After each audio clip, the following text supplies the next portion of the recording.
Does anybody know what that is the sound of? I'll do it one more time, just in case you didn't hear it.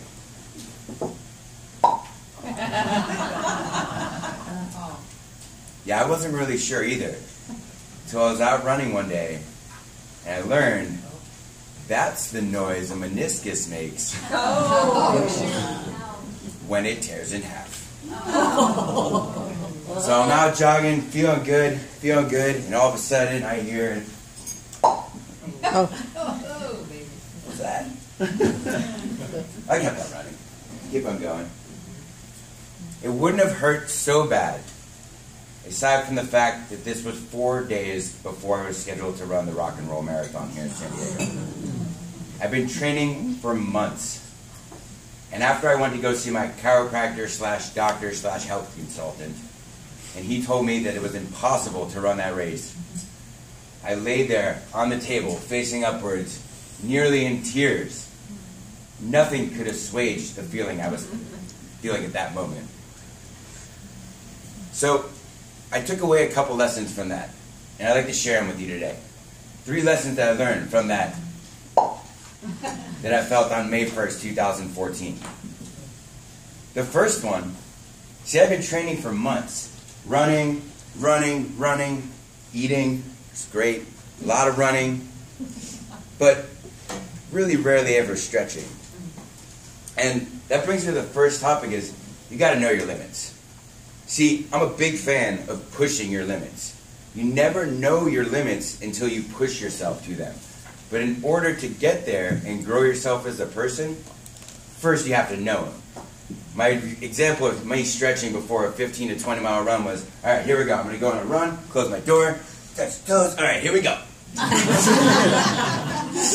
I'll stretch later. I don't have time for that stuff. Little did I know how much time I would spend sitting up on my couch later on because I didn't know my limits. So you have to know your limits in order to push yourself past them. But first, you can't know them. So then, moving forward from there, after I went down to the race, because they ran right past my house, and handed out about 1,000 high fives to runners and a couple Gatorades, I went back up to my house, and I sat on my couch for weeks in what I called lump of clay mode. For any avid, active person, sitting there the entire time, knowing that you can't even get up to walk across your apartment to go to the bathroom without pain, is about as bad as it gets. So I'm sitting there, watching TV, eating ice cream like a big lump of clay. And that's when it dawned on me. The second lesson I took away from this. Man, my knee sucks, but you gotta be grateful for what you got.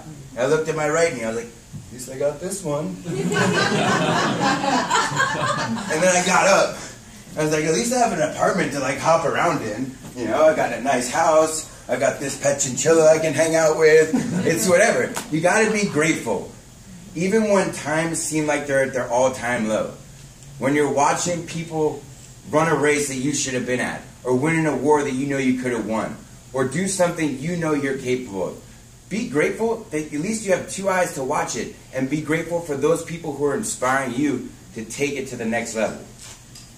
So I hopped around for a while, and it was a long recovery process. For anyone who's ever had to have a surgery before, like something like this, you know that not only do you have to have the surgery, but you gotta wait 8 weeks for them to give you the surgery, and then you're out for 3 to 4 months before you can do anything else really, really active. So it drove me crazy.